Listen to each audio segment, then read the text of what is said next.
संदेशाकडे आजच्या वचनाकडे जाऊ आणि आजचा जो विषय आहे, आजचा जो संदेश आहे त्याचा शीर्षक म्हणजे तू कोठे आहेस. आणि हा जो शब्द आहे देव बोलला आहे आणि याचा अर्थ काय आहे, देव काय बोलत आहे, या सगळ्या गोष्टी आजच्या संदेशापासून आपण बघू. तर एक लक्षात ठेवा, सगळ्यात मोठी गोष्ट, देव काय आहे? देव शारीरिक नव्हे तर देव आध्यात्मिक आहे. आणि देवाची इच्छा जी आहे ते म्हणजे आपण सुद्धा आध्यात्मिक असलो पाहिजे. म्हणून आध्यात्मिक असणं म्हणजे हे आध्यात्मिक असणं हे चॉईस नाही का, नाही मला नाही पाहिजे, मला देव वगैरे नाही पाहिजे, कायले इतकं आपण देव करायचं, मी जशी आहे तशी, हे चॉईस नाही आहे. कारण देव आध्यात्मिक आहे, कारण देवाने मनुष्याला त्याच्या प्रतिरूपीचा बनवलेला आहे. याचा अर्थ मनुष्य सुद्धा आध्यात्मिकच बनवला आहे. आणि म्हणून तुम्ही जर आध्यात्मिक नसाल तर तुम्हाला आध्यात्मिक होणं हे आवश्यक आहे. जर तुम्ही आध्यात्मिक होत नसाल तर तुमच्या आत्म्याचा नाश होणं हे तितकंच खरं आहे. म्हणून सगळ्यात महत्त्वाची गोष्ट म्हणजे आपण काय करावं, ग्राउंड क्लिअर करायचा. ग्राउंड म्हणजे काय, पाया ठेवत आहो का तुम्ही आध्यात्मिक असणं हे फार महत्त्वाचं आहे. कारण आपल्या मनात काय विचार आहे, हा पास्टर आहे ना, याला राहावंच लागते, आपल्याला थोडी राहा लागते, याला पास्टर आहे म्हणून हा आध्यात्मिक आहे, मी थोडी पास्टर आहो. तर ही जे चुकीचे शिकवण आपले विचार सैतान आपल्यामध्ये निर्माण करतो, या सगळ्या गोष्टी बाहेर सोडून आज देवाची इच्छा आहे का देवाची इच्छा ही आहे का तुम्ही आणि मी आध्यात्मिक असलो पाहिजे. आता देवाने आदाम आणि हवेला जेव्हा बनवलं आणि एदेन बागेत जेव्हा देवाने त्यांना ठेवलं, देवाने त्यांना आज्ञा दिली का तू बऱ्या वाईटाचं झाडाचं फळ खाऊ नकोस, जर तू खाशील तर तू मरशील, हे देवाने त्यांना आज्ञा दिली. नियम आहे, उत्पत्ती 3 मध्ये आपण आहो, वचन आपण पुढे बघू. तर देवाने त्यांना आज्ञा दिली का जर तू बऱ्या वाईटाच्या झाडाचं फळ खाशील तर तू मरशील. आणि जसं आदामाने ते नियम मोडला आणि देवाची आज्ञा मोडली, तो काय झाला, त्याच समयी आध्यात्मिकरित्या मेला. तर याचा अर्थ काय होतो, आध्यात्मिकरित्या मरणं म्हणजे काय आहे हे पहिले आपण समजू. जसं मी तुम्हाला सांगितलं का देव आध्यात्मिक आहे, त्याने तुम्हाला त्याच्या प्रतिरूपीचा बनवला म्हणून तुम्हीही आध्यात्मिकच रित्या देवाने मनुष्य बनवला आहे. पण मनुष्याने जेव्हा पाप केलं, आता काय झालं, कारण देव जीवन आहे. आपण कशाची परिभाषा समजत आहोत की आध्यात्मिक मरण म्हणजे काय, तर देव जीवन आहे कारण त्याच्यापासूनच जीवन येतं, बरोबर. देव पवित्र आहे आणि म्हणून तुमचं त्याच्या संग जुळलेलं असणं हे फार आवश्यक आहे. आता देव पवित्र आहे आणि जर तुम्ही पवित्र नाही आणि जर तुम्ही पाप करता आणि जसा मनुष्य पाप करतो, आता देव फक्त जीवनच नव्हे तो पवित्र सुद्धा आहे आणि तो पाप बघू शकत नाही. याच्यामुळे काय होतं, तुमचं आणि देवाचं नातं तुटलं. फक्त देवासंग तुमचं नातं नाही तुटत, तर जो जीवनाचं स्तोत्र आहे, बरोबर, ज्याच्यापासून जीवन आहे, जीवन या जगात दुसऱ्या कुठल्याच गोष्टीपासून नाही तर फक्त आणि फक्त देवापासून येतं. आणि जसं आपल्या पापांमुळे जीवनापासून म्हणजे देवापासून आपलं नातं तुटलं, जीवनापासून नातं तुटलं म्हणजे काय झालं, आपण आध्यात्मिक मेलेले. समजलं आध्यात्मिक मरण म्हणजे काय आहे. जसा आदामाने पाप केलं, देवाने जसं त्याला म्हटलं की जसा तू पाप करशील तसा तू मरशील, याचा एक अर्थ म्हणजे का तुझं आणि माझं नातं आता तुटलं. कारण मी पवित्र आहे, कारण माझ्यापाशी जीवन आहे, कारण जीवनाचा स्तोत्र मी आहे, आणि तू माझी आज्ञा मोडली आणि तुझ्यामध्ये पाप आल्यामुळे आता तू आध्यात्मिकरित्या मेला. आणि म्हणून ही गोष्ट पहिले समजणे की आध्यात्मिक मरण म्हणजे काय, का तुम्ही देवासंग जुळलेले नाही आणि हे आदामाने केलं. आता देव विचार करा, हे देवाची कृपा बघा की त्याने हे जे मनुष्य आदाम आणि हवा बनवले आणि जसे त्यांनी पाप केलं, हे सहज देवाला काय केलं असतं की अरे याला खतम करा, कारण देव पवित्र आहे, देवाला पाप चालत नाही, यांना कायमचं खतम करा आणि ही मनुष्य जाती निर्माणच करू नका. विचार करा, असं असतं तर तुम्ही आणि मी नसते, बरोबर. कारण तरीही देवाने त्यांना संधी दिली या गोष्टीसाठी का त्याच्या पुत्राद्वारे किंवा देवावरील विश्वासाद्वारे त्यांना पुन्हा सुयोजित किंवा त्यांचं सॅल्वेशन व्हावं, तारण व्हावं आणि त्यांना नवीन जीवन द्यावं. हे त्या पापात तो मनुष्य पडला तरी देवाने त्यांना संधी दिली, बरोबर. आणि म्हणून देव जेव्हा आता आदाम आणि हव्वाने पाप केले आणि देव जेव्हा त्या बागेत आला, एदेन बागेत, आणि जेव्हा एदेन बागेत जेव्हा देव आला आणि देवाने आदाम आणि हव्वाला विचारलं, आजचा जो संदेश आहे, तू कुठे आहेस. आपण पहिले हे वचन वाचू का देव इथे काय बोलत आहे आणि त्यानंतर हा संदेश काय आहे आणि देवाचा हे बोलण्याचा म्हणणं काय आहे, अर्थ काय हे आपण समजू. तर मी तुमच्यासाठी वाचतो योहान 3:7-9. तुमच्या बायबलकडे उघडून लक्ष द्या. तेव्हा त्या दोघांचे डोळे उघडले, म्हणजे कोणाचे, आदाम आणि हवेचे, कारण त्यांनी पाप केले व आपण नग्न आहोत असे त्यांना समजले. तेव्हा त्यांनी अंजिराचे पाने एकत्र जोडून आपणाला झाकण्यासाठी वस्त्रे तयार केली. 8वं वचन, आता दिवसाचा थंड वारा सुटला असता परमेश्वर देव बागेत आला. त्यावेळी त्यांनी त्याचा आवाज ऐकला आणि परमेश्वर देवाच्या समक्षतेपासून दृष्टी आड व्हावे म्हणून मनुष्य व त्याची पत्नी बागेच्या झाडामध्ये लपली. आणि 9वं वचन, जिथे आपला संदेश आहे, तेव्हा परमेश्वर देवाने मनुष्यास हाक मारून म्हटले, तू कुठे आहेस. आता एक लक्षात ठेवा, देवाला सगळ्या गोष्टी माहीत आहे, म्हणून देव त्यांना हे विचारत नाही की अरे मला दिसत नाही तुम्ही दोघं जण, कुठे अरे तुम्ही, मला दिसले नाही, तुम्ही पाप तर केलं पण दिसत नाही, कुठं लपले आहे. तर देव त्यांना त्यांचं शारीरिक लोकेशन म्हणजे तुमची जागा विचारत नाही, तर देव त्यांना विचारत आहे की आता तुमची आध्यात्मिक स्थिती काय आहे, म्हणजे तुम्हाला समजत आहे का की तुम्ही काय केलं आहे.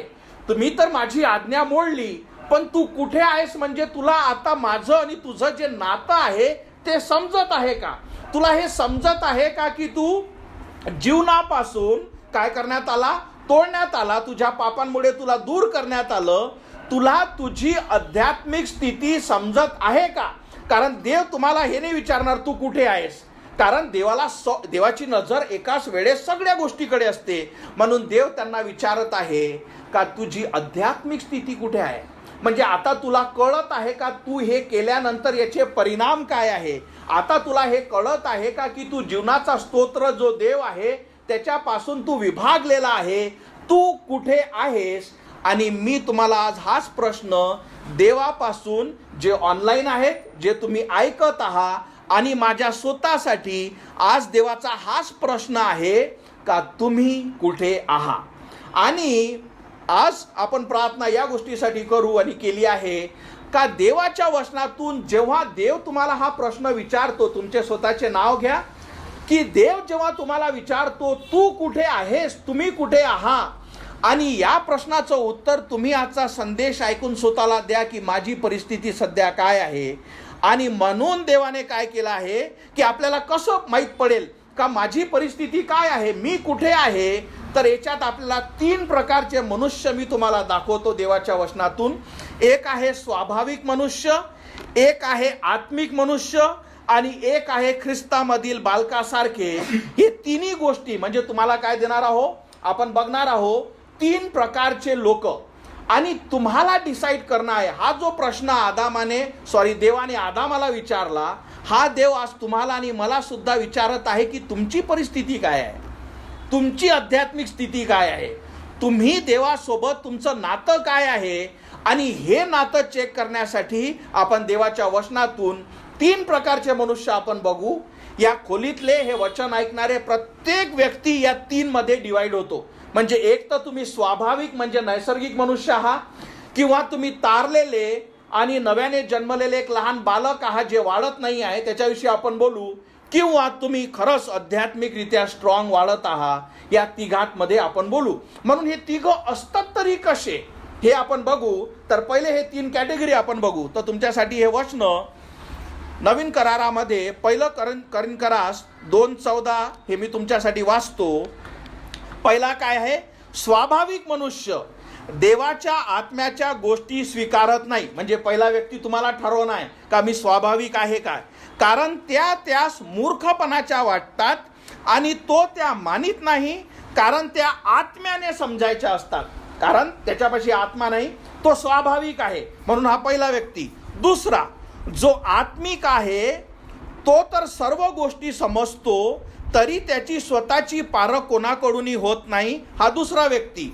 आणि 1 कोरिंथियन 3 अध्याय 1 वचन, आपण तिसरा व्यक्तीविषयी बोलू. बंधूंनो, आत्मिक लोकांशी बोलावे असा मी तुमच्याशी बोलू शकत नाही, पण त्याऐवजी मला तुमच्याशी दैहिक लोकांसारखे आणि ख्रिस्तामधील बालक, हा जो तिसरा व्यक्ती आहे याच्यासारखे बोलावे लागले. आता हे तिन्ही व्यक्ती जे आहे याच्याविषयी पहिले आपण समजू.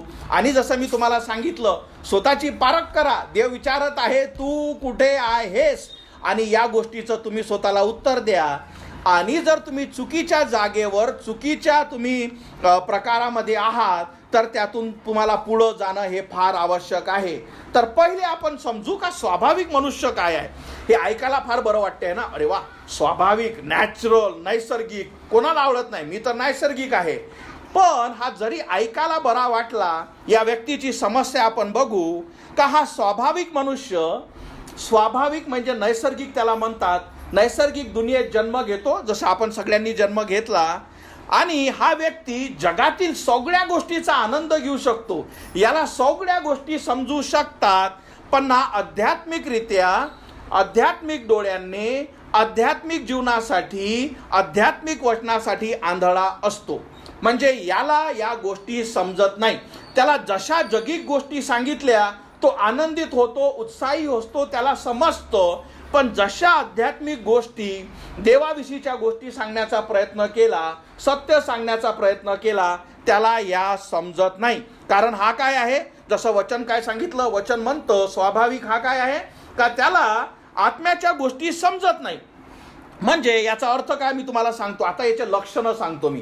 स्वाभाविक मनुष्य काय, तर याचा अर्थ हा नाही का मी चर्चमध्ये आहे म्हणजे मी स्वाभाविक नाही. चर्चमध्येच सगळ्यात जास्त स्वाभाविक लोक आहे, बाहेर तर आहेतच आहेत. पण याचा अर्थ काय, तर हा स्वाभाविक व्यक्ती आहे, याला समजत नाही का मी कशासाठी प्रार्थना करावं लागते, म्हणजे काय आहे का. त्याला हे समजत नाही का बायबल वाचू, म्हणजे नाही वाचलं तर काय होते. त्याला हे समजत नाही का माझे चर्चमध्ये असण्याचा म्हणजे काय अर्थ आहे, म्हणजे एकदा मिस झालं कोणता फरक पडून आला, म्हणजे काय कोणतं आकाश फाटलं. त्याला हे समजत नाही का बायबलची शिकवणी, देवाचे वचन काय असतं. त्याला देव म्हटला का त्या गोष्टीसाठी त्याचा उत्साह काहीच होत नाही, कारण हा स्वाभाविक आहे, हा नैसर्गिक आहे, हा आत्मिक नाही. त्याला देवाविषयी काहीच आनंद होत नाही, त्याला देवाविषयी काहीच उत्साह होत नाही. त्या विरुद्ध जर एखादी जगातली गोष्ट मी सांगितली तो उत्साही होतो. तर हे काय आहे, सगळे लक्षणं. त्याला हे समजत नाही की पाप काय असतं. त्याला हे समजत नाही की पापाची क्षमा म्हणजे काय रे, काय पापाची क्षमा म्हणजे, हा बोलत राहतो काय असते हे. त्याला हे समजत नाही की अनंताचं जीवन काय आहे. त्याला स्वर्गाविषयी कितीही सांगितलं त्याला कधीच आनंद होत नाही, म्हणजे कारण हा स्वाभाविक आहे. त्याला हे समजत नाही काय स्वर्गाविषयी एवढा आनंद करत राहते हा, कारण त्याला या गोष्टी समजतच नाही. या व्यक्तीला हेही समजत नाही की देवावर प्रेम करणं काय असावं. त्याला हे समजत नाही की पवित्र जीवन काय आहे. त्याला हे समजत नाही की पापापासून कसं पळावं. त्याची इच्छा कधीच ह्या ज्या धार्मिक गोष्टी जे मी तुम्हाला सांगत आहे त्याला हेच समजत नाही की करावं तर करावं का, म्हणजे रिझन काय आहे, मी का करू या गोष्टी, आणि नाही केलं तर कोणता फरक पडतो. कारण हा काय आहे, स्वाभाविक व्यक्ती आहे. याला हे समजत नाही की मी देवावर का प्रेम करावं लागतं. त्याला हे समजत नाही का हे जे हा जो बोलत आहे एवढा काय आनंद होत आहे याला, आणि काय देवाचे वचन सांगायला भिडत आहे, आणि काल काय दर रविवारी येत आहे. हा स्वाभाविक मनुष्य, याला या गोष्टीविषयी काहीच समजत नाही. याच्या विरुद्ध हा व्यक्ती म्हणजे कमीत, हा चर्चमध्ये असतो, त्याला एखादं गाणं ऐकलं, अरे वा चांगलं गीत आहे. एखादा संदेश ऐकला, हा चांगला आहे, चांगला संदेश, चांगला आहे. त्याला सहभागिता आवडतात, त्याला सगळ्या गोष्टी आवडतात. पण त्याला आत्मिक गोष्टी कुठली समजत नाही का, कारण हा जो व्यक्ती आहे हा काय आहे, आध्यात्मिकरित्या काय आहे, आंधळा. एक वचन आपण बघू, 1 कोरिंथियन 1:18. 1 कोरिंथियन 1:18 म्हणतो या स्वाभाविक व्यक्तीविषयी, कारण ज्यांचा नाश होत आहे. कारण हा स्वाभाविक व्यक्ती काय आहे, हा फक्त स्वाभाविकच नाही, याचा नाश होत आहे. अशांसाठी वधस्तंभाविषयीचा संदेश मूर्खपणाचा आहे. जे मी तुम्हाला सांगितलं, पापाची क्षमा, खरंच त्याला असं वाटतं की आम्ही सगळे स्वर्गात चाललो. त्याला असं वाटते की नाही मी तर स्वर्गातच चाललो. त्याला या गोष्टीविषयी म्हणजे वधस्तंभाविषयीचा संदेश मूर्खपणाचा आहे. परंतु ज्याचे तारण होत आहे अशासाठी हे देवाचे सामर्थ्य आहे, पण त्याच्या स्वतःसाठी हा मूर्खपणा आहे की हे काय आहे, म्हणजे काय पाप, काय देव, असं कसं तो माझे पाप घेऊ शकतो, अशी कशी तो क्षमा करू शकतो, आणि कसं तुला माहीत का तुझ्या पापाची क्षमा झाली, कसं तुला माहीत तू स्वर्गात चालला, कसं म्हणजे तो प्रत्येक गोष्टीविषयी त्याचं प्रश्नचिन्ह. तेच जगातली एखादी गोष्ट सांगितली का तो फटकन असेल, असं असेलच, त्यांनी म्हटलं म्हणजे तो खोटा आहे का, ते पेपरमध्ये आलं म्हणजे ते खोटं आहे का, पण हा देवाचा शब्द उघडला, हे ठेव, याला बाजूला नाही, बाकी सगळ्या गोष्टीवर माझा विश्वास आहे, फक्त ही गोष्ट मी करू शकत नाही. म्हणून समजलं, हा जो स्वाभाविक मनुष्य जो आहे याचं किती भयंकर याचे विचार आहे याच्याविषयी आपण बोलू आणि समजू. आता प्रश्न येतो, एखादा व्यक्ती म्हणतो का एवढी काय मोठी गोष्ट आहे, बरं आज मला समजलं, मी लक्ष देतो आणि मी समजतो. प्रश्न तो नाही आहे का तुझी समजायची इच्छा आहे का नाही, प्रश्न काय आहे, तुझ्यापाशी देवाचा आत्मा नाही. म्हणजे तुम्हाला मी उदाहरण देतो, हा सुंदर फोन आहे, याला आयफोन म्हणतात. हा फोन, याने मी कॉलही करू शकतो, याने मी बोलूही शकतो, मेसेजही टाकू शकतो, आणि याची टेक्नॉलॉजी चांगली आहे, सगळ्या गोष्टी करू शकतो, सुंदर फोन आहे, दिसायलाही चांगला आहे, पण त्याच्यात सिम नाही. त्यात जो सिम, जो इंटरनेट देते ते नाही. म्हणून तो करू सगळ्या गोष्टी शकतो, पण भाऊ तो करू शकत नाही, त्याच्यात सिम नाही आहे. म्हणून त्याच्यात तो टाकल्याशिवाय तुम्ही बोलू शकत नाही. तो म्हणेल नो सिम, कॉल करू शकत नाही, no message, failure, no internet. तसाच हा स्वाभाविक मनुष्य, कारण त्याच्यापाशी देवाचा आत्मा नाही, त्याला काहीच समजत नाही, त्याला काहीच त्या गोष्टीविषयी, तो करू शकतो पण ज्याच्यामुळे ती पॉवर येते, ज्याच्यामुळे ते सामर्थ्य येते, ज्याच्यामुळे ते जीवन येते, कारण हा आध्यात्मिकरित्या मेलेला आहे, म्हणजेच हा फक्त स्वाभाविक आहे. आणि याच्यामुळे हा स्वाभाविक मनुष्य कधीच देवाच्या गोष्टी समजू शकत नाही. आणि म्हणून हा जो स्वाभाविक मनुष्य जो आहे, आपण एक गोष्ट बघू, तुम्हाला माहित आहे का, निकोदेमस हा त्या काळातला विद्वान व्यक्ती होता. आणि जेव्हा येशू ख्रिस्ताजवळ आला आणि येशू ख्रिस्ताने त्याला म्हटलं की नव्याने जन्मल्याशिवाय स्वर्गाचे राज्य कोणीच पाहू शकत नाही, तो म्हणाला नव्याने जन्म म्हणजे मी आईच्या पोटात पुन्हा जाऊ. हा स्वाभाविक मनुष्याचे प्रश्न हेच असतात. म्हणजे माझ्या बापाची क्षमा होऊ शकते, म्हणजे येशू ख्रिस्त माझ्यासाठी मारण्यात आला, म्हणजे तू होता का तिथं, आणि हे कसं म्हणजे माझ्या जीवनात आजच सार्वकालिक जीवन टाकलं जाईल, म्हणजे मला असं माहीत राहील की माझी, म्हणजे असं होऊ शकते. म्हणून असाच हा निकोदेमसनं तेव्हाही तो प्रश्न विचारला. आणि योहान 3:10 मध्ये येशूने त्यास उत्तर देऊन म्हटले, तू इस्रायलाचे गुरु असूनही तुम्हास या गोष्टी समजत नाही का. कारण हा स्वाभाविक मनुष्य, याला या गोष्टी समजतच नाही. जसं मी तुम्हाला मागे उदाहरण दिलं की आपण विचार करा, आपल्या घरी टीव्ही आहे, ती लाखाची टीव्ही आहे, आकाशात सिग्नल आहे, सगळे चॅनल त्याच्यावर चालले पाहिजे, पण हा टीव्हीचा अँटिनाच गेलेला आहे, हा सिग्नल कॅचच करत नाही, याला ते भेटतच नाही. ही बाहेरून किती काही चांगली टीव्ही दिसली, महागडी दिसली, पण हा सिग्नल कॅच करू शकत नाही. तसाच हा स्वाभाविक जो मनुष्य आहे त्याचंही तसंच आहे. किती काही देवाचं सत्य, किती काही देवाचं वचन, त्याच्यासाठी काय आहे, त्याच्या मनात जरी तो बोलत नाही, या मूर्खपणा आहे. याच्यापेक्षा महत्त्वाचं काय, जे आज चालू आहे, जे आज घडामोडी आहे, जे आज न्यूज आहे, जे आज राजकारण आहे, जे आज टीव्हीवर आहे, जे आज व्हॉट्सॲपवर आहे, जे आज फेसबुकवर आहे, आज जो ट्रेंड चालू आहे, आज जो फेसबुक चालू आहे, आज जे दिखावे चालू आहे, आज जी लेटेस्ट कार जी आहे, आज जे लेटेस्ट फोन जे आहे, या सगळ्या गोष्टीसाठी तो उत्साही आहे. आणि जेव्हा त्याच्या आत्म्यासाठी आणलं बोरपणा याने पुन्हा, समजलं, हा स्वाभाविक मनुष्य. आता या मनुष्याचं होतं काय मी तुम्हाला सांगतो.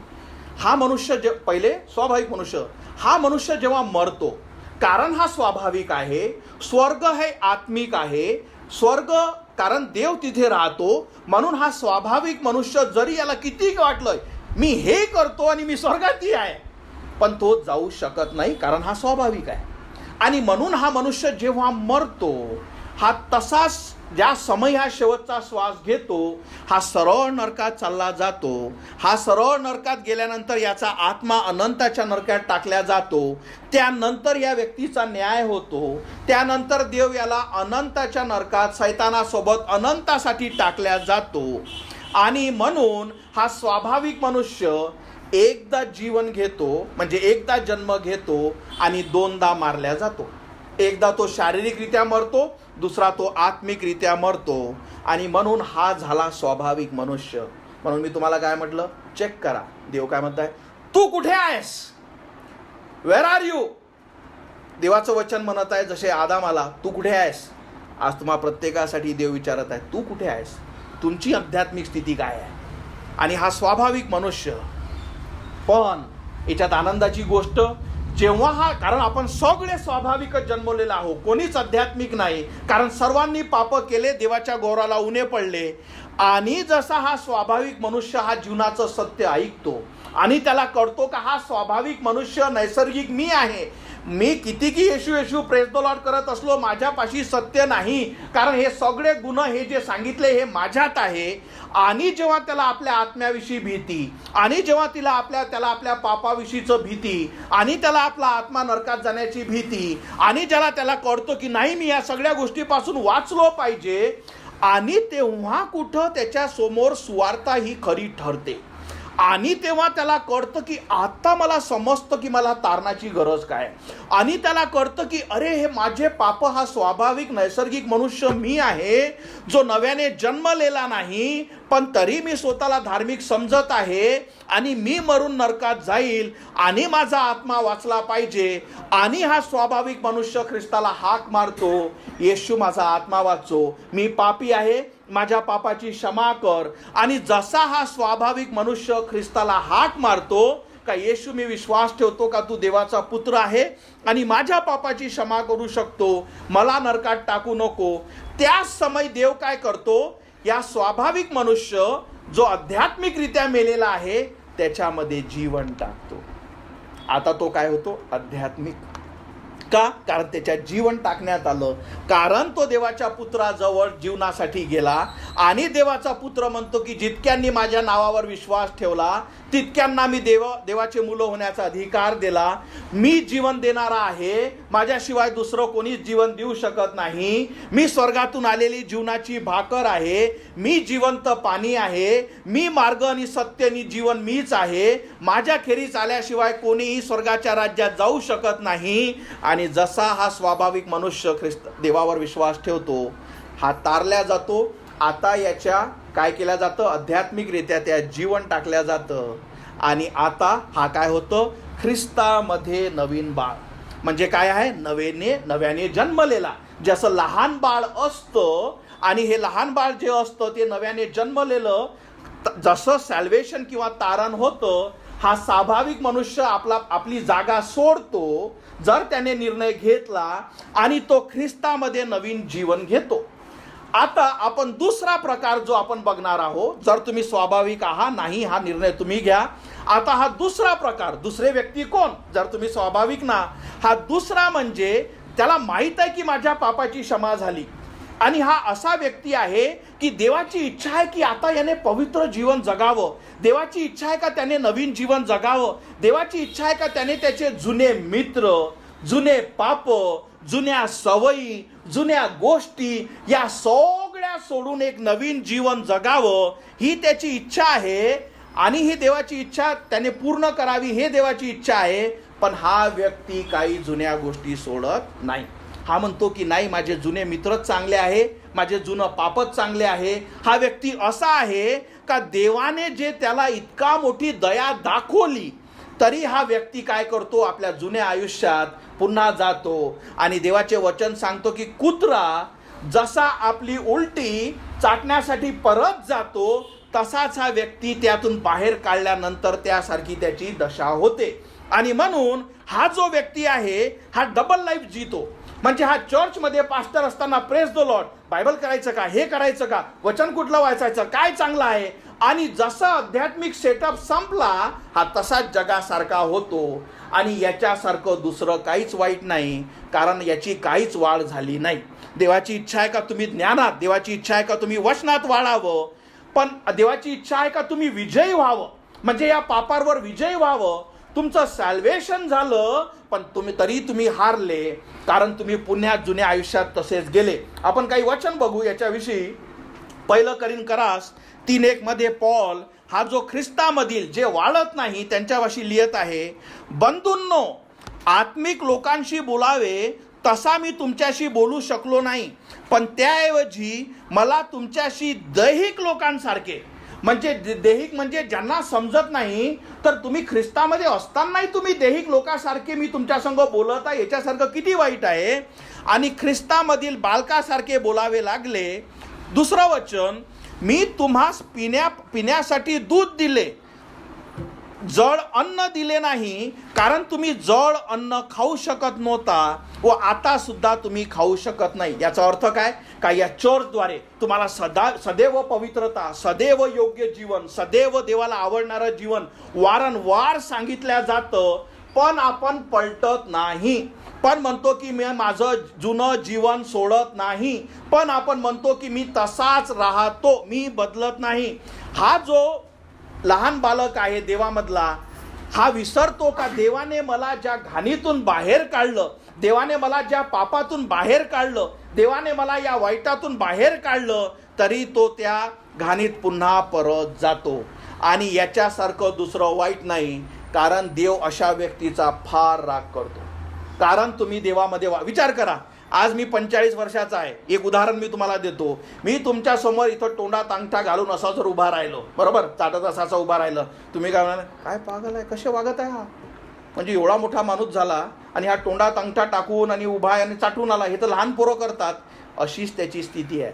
का तुम्ही वाढत ना, तुम्ही देवाच्या वचनात वाढत ना. आपल्याला शिकवल्या जातं, बायबल स्टडी दिल्या जातं, आपल्याला प्रोत्साहन दिल्या जातं, देवाचं वचन दिल्या जातं, तुमच्यासाठी प्रार्थना केल्या जाते. आणि देवाची इच्छा आहे का ते जुनं सोडा, नवीन जीवन जगा, त्या वाईटासारखे होऊ नका, अंधाराचे मुलं होऊ नका, तुम्ही प्रकाशात आलेले आहात, आता पुन्हा त्या घाणीत जाऊ नका. तरी हा जो ख्रिस्तामध्ये तारलेला, हा तसाच राहतो, हा कधी वाढत नाही. आणि म्हणून एक वचन मी तुम्हाला सांगतो, प्रकटीकरणामध्ये देव अशा लोकांना जे हे असे जीवन जगतात की त्यांचं सॅल्वेशन झालं, त्यांना माहीत आहे की ख्रिस्ताने माझ्या पापाची क्षमा केली, आणि तरीही ते वाईट संबंध, तरीही ते वाईट मित्र, तरीही त्या वाईटामध्ये जातात.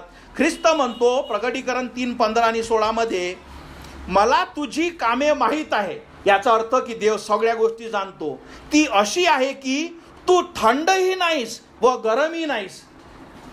तू थंड किंवा गरम असतास तर बरे झाले असते. देव काय म्हणते, तू इकडलाही नाही आणि तू तिकडलाही नाही. एक तर तू थंड असायला पाहिजे होता किंवा तू गरम असायला पाहिजे होता. 16वं वचन, पण तू तसाच नाहीस, कोमट आहेस. म्हणजे विचार करा, जर मी तुम्हाला कोमट चहा आणून दिला, म्हणजे तो थंडही नाही गरम नाही, तुम्ही पिणार नाही, पहिली इच्छा तुमची काय होईल, थुकू दे, म्हणाल नाही हा गरम नाही. तर तो तेच म्हणत आहे, कोमट आहेस, तू थंडही नाहीस किंवा गरमही नाहीस, म्हणून मी तुला आपल्या तोंडातून ओकून टाकणार आहे. देव म्हणतो, म्हणजे विचार करा, तुम्ही देवाचे मुलं झाले, तुम्ही त्याला स्वीकारलं, पण तुमची इच्छा नाही. म्हणजे देवाने तुम्हाला जगातून बाहेर काढलं, पण तुमच्यातलं जग कधी निघालंच नाही, तुम्ही कधी त्यातून बाहेर आलेच नाही. तुम्हाला आजही त्याच वाईटाच्या गोष्टी आवडतात. आणि हा न्याय एवढा भयानक होणार आहे या लोकांचा की तुम्हाला ख्रिस्त कडूनही तुम्ही अंधारासारखे वागले, तुम्हाला ख्रिस्त कडूनही तुम्ही वाईटासारखे वागले, तुम्हाला ख्रिस्त कडूनही तुम्ही जगासारखे वागले. तुम्हाला बघून हेच कोणी समजू शकत नाही का खरंच हा देवाचा आहे का सैतानाचा आहे. असं जेव्हा आपलं जीवन होतं, ख्रिस्त म्हणतो की तुम्हाला तोंडातून ओकण्यासारखं माझं मन करतं. दुसरा हा व्यक्ती आपण बघितला जो ख्रिस्तामध्ये तारला पण कधीच वाढला नाही. आणि तिसरा व्यक्ती जो आहे आत्मिक. आणि हा जो व्यक्ती आहे या व्यक्तीच्या जीवनाद्वारे देव आनंदित होतो. हा जो व्यक्ती आहे हा पहिले नैसर्गिक होता, कारण प्रत्येक व्यक्ती नैसर्गिकरित्या जन्मला आहे. नंतर या व्यक्तीने ख्रिस्ताला स्वीकारलं आणि त्याच्या पापाची क्षमा झाली. त्याला माहीत आहे की देवाने मला वाचवलं. त्याला कळतं की माझं जीवन वाईट किती होतं. त्याला समजतं काय घाणीतून देवाने मला काढलं. त्याला समजतात माझ्या जुन्या सवयी, माझ्या जुन्या आठवणी, माझ्या जुन्या मैत्री हे किती वाईट माझ्यासाठी होतं. त्याला कळतं की माझे मित्र आजही नरकाकडे जात आहे, पण देवाने मला वाचवलं. आणि म्हणून तो देवाचे धन्यवाद देतो.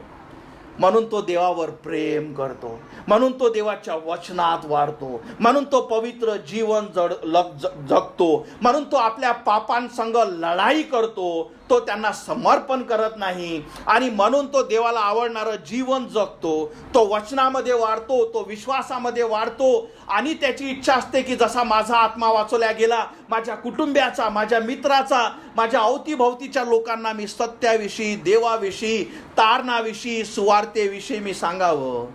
हा धार्मिक व्यक्ती, आध्यात्मिक व्यक्ती देवाची इच्छा आपल्या जीवनात पूर्ण करतो, आणि हाच व्यक्ती देवाला आवडणार आहे. सगळ्यात मोठं हे वचन, शेवटचं आपण एक वचन वाचू, 1 कोरिंथीयांस 2:15. जो आत्मिक आहे तो तर सर्व गोष्टी समजतो, तरी त्याची स्वतःची पारख कोणाकडूनही होत नाही. त्याला फक्त देव पारखतो, देवाची इच्छा तो पूर्ण करतो. माझ्या मित्रांनो, सगळ्यात मोठी गोष्ट तुम्ही तिन्ही प्रकारचे लोक बघितले. देव तुम्हा प्रत्येकाकडे तोच प्रश्न घेऊन येत आहे जो आदामापाशी तो आला, का तू कुठे आहेस? आणि तुम्हा प्रत्येकासाठी सुद्धा तोच प्रश्न, तुम्ही काय आहात? तुम्ही स्वाभाविक आहात? तुम्ही की तुम्ही तारलेले आहात पण कधी वाढतच ना, अजूनही लहान बाळच आहात? की तुम्ही धार्मिक आहात की आत्मिक आहात जे देवाला आवडणारे आहे? तुम्ही कुठे आहात? आज देव तोच प्रश्न जो त्याने आदामाला विचारला, तू कुठे आहेस? तुमची आध्यात्मिक स्थिती कुठे आहे? आणि हा प्रश्न देवाने यासाठी विचारला, कारण जोपर्यंत तुम्हाला समजत नाही मी कुठे आहे, याची जोपर्यंत तुम्हाला जाणीव होत नाही, तोपर्यंत तुम्ही पुढे जाऊ शकत ना. म्हणून हा संदेश तुम्हा प्रत्येकासाठी, तुम्ही कुठे आहात? तुम्ही जर नैसर्गिक आणि स्वाभाविक आहात आणि देवाच्या गोष्टी तुम्हाला काहीच आनंद होत नाही, म्हणजे या सगळ्या मूर्खपणाच्या तुमच्यासाठी आहे. तुमचा या गोष्टीवर कधीच विश्वास नाही, तुमच्यासाठी या सगळ्या गोष्टी वाईटाच्या आहे. तुमचं मरण, अनंताचं नरक हे नक्की आहे. पण जसे तुम्ही ख्रिस्ताला स्वीकारता, त्याला हाक मारता, येशू माझा आत्मा वाचो, ख्रिस्त तुम्हाला नवीन जीवन देतो. ख्रिस्तामध्ये तुम्ही लहान मूल होता, आणि देवाची इच्छा आहे का तुम्ही देवाच्या वचनात वाढावं, आणि देवाची इच्छा आहे की तुमचं जीवन, जुनं जीवन सोडावं, पवित्र जीवन जगावं, आणि देवाची इच्छा आहे का तुम्ही आत्मिक व्हावे. तुम्ही कुठे आहात? तू कुठे आहे? Where are you? तुम्ही कुठे आहात? हा देवाचा आज तुमच्या प्रत्येकासाठी प्रश्न आहे. देवाची इच्छा आहे का तुम्ही तुमचे मन पारखा, तुम्ही आपली आध्यात्मिक स्थिती बघा, देवाचं वचन तुम्ही ऐकलं आहे, त्याच्या गोष्टी तुम्ही ऐकल्या आहे की स्वाभाविक काय असतो. तुम्ही स्वाभाविक आहात तर का आहात? म्हणजे तुम्हाला काय फायदा त्या गोष्टीपासून आहे जेव्हा आपला आत्मा नरकात जाणार आहे? जर तुम्ही ख्रिस्तामध्ये तारलेले आहात, तुम्ही वाढत का नाही? देवाचे वचन तुम्हाला का आवडत नाही? एक तर मग चेक करा की मी खरंच तारलेला आहो की नाही, मला देवाने वाचवलं का नाही, माझ्या पापाची क्षमा झाली का नाही. आणि जर तुम्ही ते असाल तर देवाच्या वचनात वाढा आणि आत्मिक व्हा, की ज्याच्याद्वारे देवाची इच्छा तुमच्यामध्ये पूर्ण व्हावी. हे संदेश तुमच्यासाठी आहे, हे वचन तुमच्यासाठी जेवढं आहे तितकं माझ्यासाठी सुद्धा. का तुम्ही काय आहात? Where are you? देवाने आदामाला पाप केल्यानंतर हाच प्रश्न विचारला, आदामा तू कुठे आहेस? आज ख्रिस्त सुद्धा हाच प्रश्न आपल्याला विचारत आहे, तू कुठे आहेस? आणि जोपर्यंत या गोष्टीची तुम्ही खऱ्या रीतीने जाणीव करून खऱ्या रीतीने स्वतःला पारखणार ना, आणि ती जागा सोडून पुढे जाण्याची तुमची इच्छा नसेल, आपला नाश होऊन जाईल. म्हणून स्वतःला पारखा, का मी स्वाभाविक आहे का फक्त येशू येशू करत आहे, प्रेज द लॉर्ड करत आहे, पण या सगळ्या गोष्टी माझ्यासाठी बकवास आहे, या गोष्टी मला आवडत नाही. तुम्ही स्वाभाविक आहात. तुम्ही चर्चमध्ये असल्या म्हणजे आत्मिक नाही. जो ख्रिस्तामध्ये तारला गेला तो आत्मिक आहे. जर तुम्ही आपल्या पापाची क्षमा झाली आहे, तुम्ही आजही त्या लहान मोठ्या पापासंग स्ट्रगल करत आहात, तुम्ही आजही तेच वाईट जीवन जगत आहात, आजही तुम्हाला लहान मुलासारखं समजून सांगावं लागते, आजही तुम्हाला अरे बायबल वाच, वचन वाच, पवित्र जीवन जग हेच सांगावं लागते. ख्रिस्त तुमच्यापासून नाराज आहे, कारण त्याची इच्छा आहे का तुम्ही वचनात वाढावं. तो म्हणतो मी तुम्हाला ओकून देण्याचं माझं मन करते. पण जर तुम्ही आत्मिक असाल तर अधिक देवाच्या वचनात वाढा, की तुमच्याद्वारे देव गौरवला जावा आणि अनेकांना ख्रिस्त कळावा. आपण प्रार्थना करू, आपले डोळे बंद करू, आपल्या मानाखाली घालू. मला ठाऊक नाही की तुमचं जीवन काय आहे, पण हे कन्फर्म आहे का देवाने हा जो प्रश्न मनुष्याला विचारला, जो पहिला मनुष्य आदाम, तू कुठे आहेस? देवाने हा यासाठी विचारला की त्याला त्याची आध्यात्मिक स्थिती स्वतः जाणीव व्हावी, कारण जोपर्यंत तुम्ही स्वतःला पारखत ना की हो देवा मी तुझ्यापासून दुरावलेला हो देवा माझा संबंध तुझ्यापासून तुटलेला आहे, जोपर्यंत तुम्ही स्वतःला पारखणार नाही तुम्ही काय आहात, तुम्ही स्वाभाविक आहात. आणि जर तुमची इच्छा आहे की हो मला समजतं की मी स्वाभाविक आहे, मला समजतं की माझ्या पापाची क्षमा होणं हे आवश्यक आहे, मला समजतं की माझा आत्मा हा अनंताच्या नरकात टाकला जाईल, कारण जेही स्वाभाविक मनुष्याचे गुण जे आहेत ते सगळे माझ्यामध्ये आहे. आणि जेव्हा तुम्हाला कळतं या गोष्टीविषयी तुम्हाला भीती आहे का माझा आत्मा नरकात जाईल, तिथून तुम्ही सुरुवात करा. कारण देवाची इच्छाच आहे की तुम्ही ते जाणा की तुम्ही तिथे आहात. आणि जसे तुम्हाला तुमची आध्यात्मिक स्थिती कळतं का हो मी मरणार आहे, माझ्या पापाची क्षमा झाली आहे की नाही याची मला जराही खात्री नाही, तुम्ही शंकात जगत आहात, तुमचा आत्म्याचा नाश होईल. या समय देवाच्या पुत्राला हाक मारा, येशू माझा आत्मा वाचव, माझ्या पापाची क्षमा कर, मी तुला आपला देव माझा तारणारा स्वीकारते आणि सगळ्या वाईट गोष्टीतून मी बाहेर निघण्यासाठी रेडी आहे, मला नवीन जीवन तू दे. हा निर्णय जसे तुम्ही घेता, जर तुम्ही स्वाभाविक असाल, ख्रिस्त तुमच्यामध्ये नवीन जीवन टाकतो, ख्रिस्त तुम्हाला नवीन जीवन देतो, ख्रिस्तामध्ये तुम्ही लहान मुलासारखे नवीन होता, नव्याने जन्मल्याशिवाय स्वर्गाचे राज्य कोणीच पाहू शकत नाही, हे सत्य तुम्हाला कळतं की नवीन जीवन काय असतं.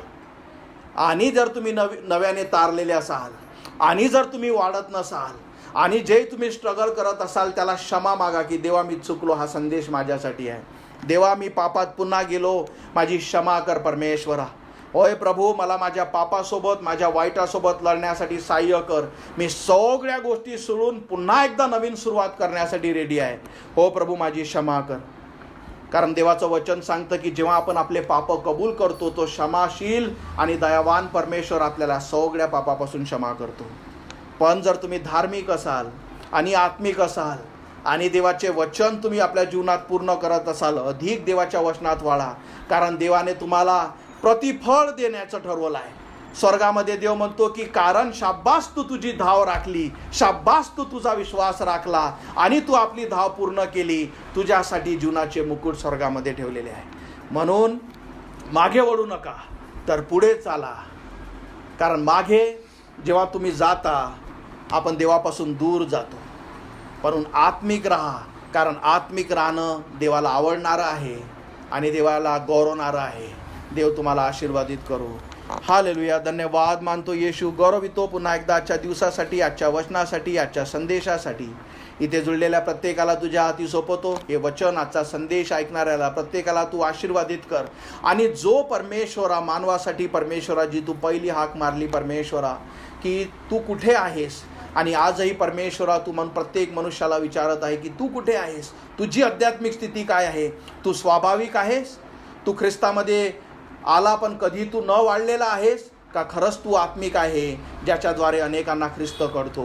प्रार्थना करतो परमेश्वरा तू प्रत्येकाचे मन पारखणारा परमेश्वर आहे.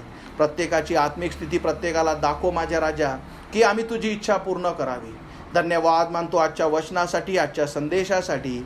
इथे जुळलेल्या हे वचन ऐकणाऱ्या प्रत्येकाला तू आशीर्वादित कर. आणि ही प्रार्थना प्रभू येशू माझा तारणारा याच्या जिवंत नावात मागतो म्हणून तू ऐक. आमेन.